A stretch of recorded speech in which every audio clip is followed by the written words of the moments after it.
Yeah, obviously, I think it's mostly like Hellenistic like culture, basically, right? Like, Yeah, so Hellenistic culture is what happened after um, Alexander the Great, obviously, yeah, uh, conquered much of the known world. But before him, I would say Minoan civilization was where it kind of all started in the Bronze Age. Then we yeah, had the Mycenaeans, and then Hellenic cult. That's basically the beginnings of the Hellenic culture, yeah. and Hellenistic culture would be the continuation of that. Okay. So obviously, we touch upon like the Minoan like civilization. Yeah. Would you say that's like one of your more like favorite civilizations to study upon? Oh yeah, for sure. I mean, so the Minoan civilization was based on the island of Crete. Yeah, Um, they were the first European civilization that developed to the stage that we consider civilization. yeah, Obviously, in the Aegean, we have the Cycladic or Cycladic culture in the Aegean islands, but it was the Minoan Cretans that obviously started. They introduced the writing system called Linear A, which is okay, unfortunately undeciphered to this day, but they were pretty much where it all started. And after that, we had the Mycenaeans who used that same linear A writing script to develop their own writing script, linear B, which is the first recorded Greek language. The earliest recorded Greek language is the what the yeah. Mycenaeans spoke and what was recorded on what was originally developed from the Minoan writing system. Okay. So obviously, like you said, it's obviously very much different from like the Greek language that we know today, right? I mean, it's like the ancient version, like it's ancient, like it's even more ancient than like ancient Greek, basically. Yeah, you're right. They were basically the ancient Greeks to the ancient Greeks, right? Yeah. So I would say, I believe about 800 BC was where the Greek alphabet was developed, based on the Phoenician alphabet. And by the Now, I do want to touch upon because you did talk about uh like the Minoan Greeks, and if I'm not mistaken, I think in one of your videos, you're talking about like the Minotaur, right?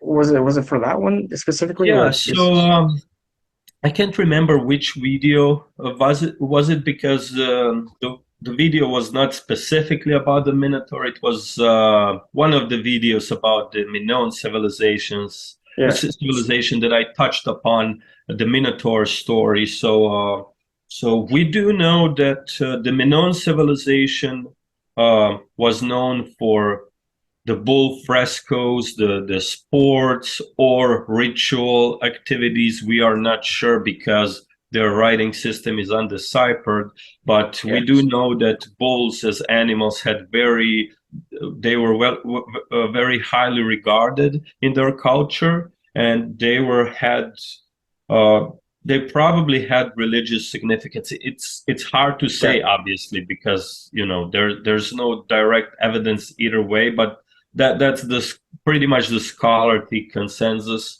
right now. And it's amazing how the Greek mythology, which is not necessarily based on the Minoan civilization, because that was far, far in the past as far as ancient Greeks are concerned. They were barely aware of the ancient, they call them Ethio-Cretans, the true Cretans. So Okay, much of their stories are actually based on the Mycenaean times, and when Crete was under the Mycenaeans, which happened in the 15th century BC. The Minoan civilization ended.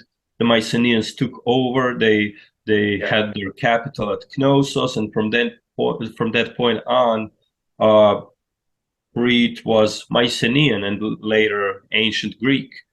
So it is amazing how they still did preserve that importance of a bull as a sacred animal over there, and that even the myths sprung about the Minotaur, half human, half bull, which was Yeah, uh, uh, you know this story, how they were yeah, sacrificing the Athenian youth, and then the great hero Theseus comes, defeats the Minotaur, etc., etc.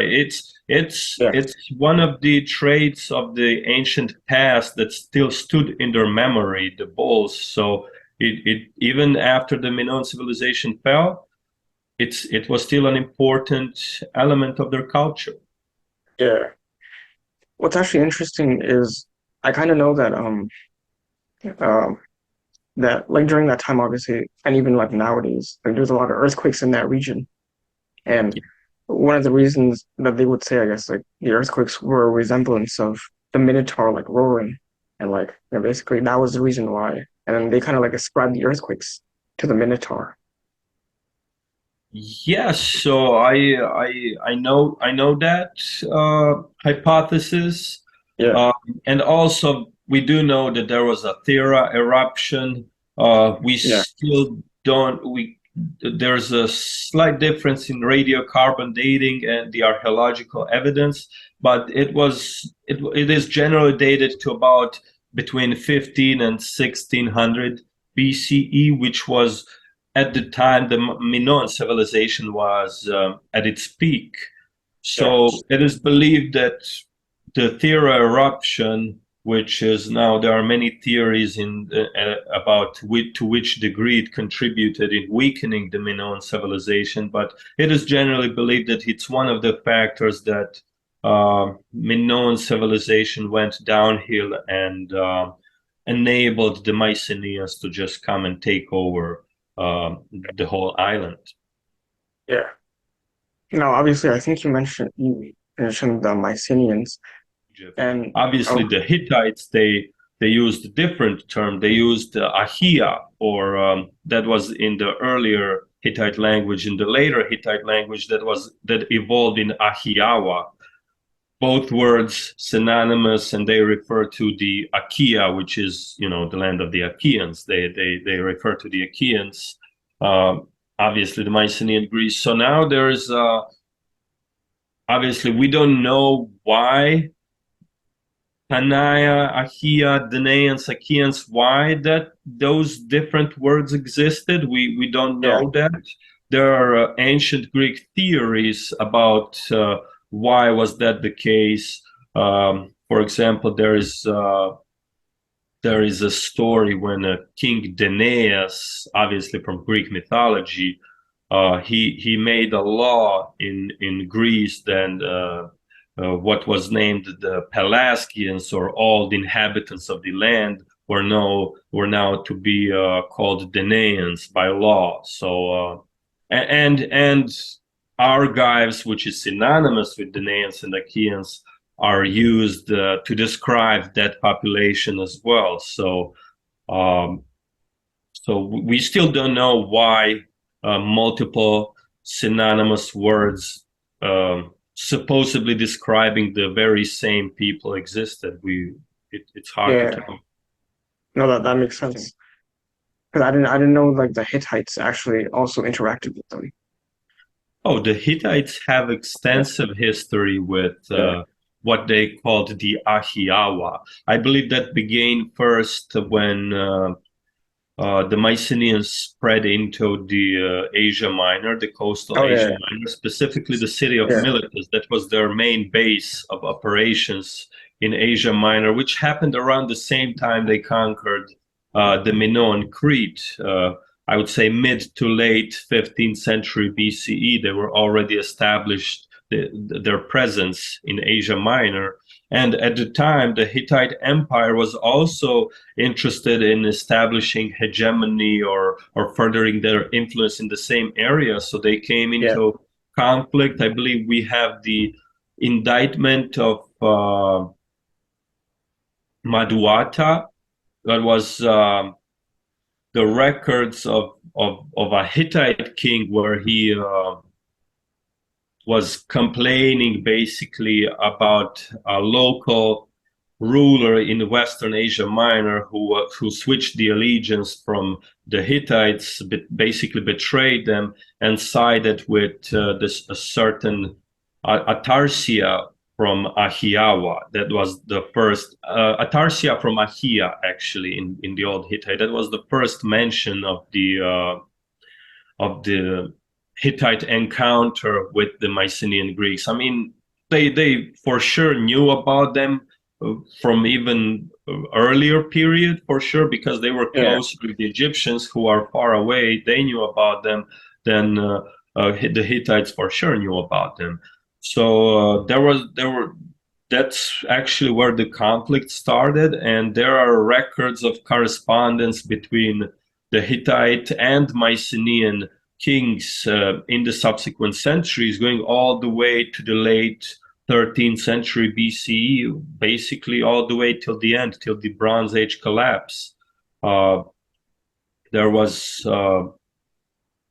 I don't remember which king was it. It was Tudhalia the first, I believe, was the Hittite king that yeah, conquered the so-called Assuan League at about 1400 BCE. And what was left from the Assuan League was the kingdom of Arzawa, which was its capital was a city called Apasa, which is, I guess, the Hittite name for Ephesus on the Aegean coast.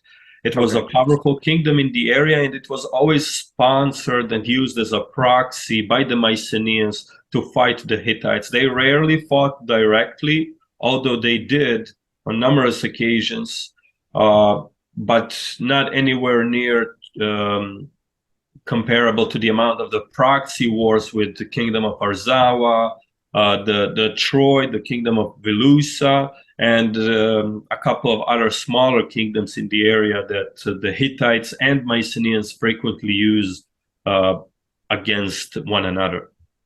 yeah.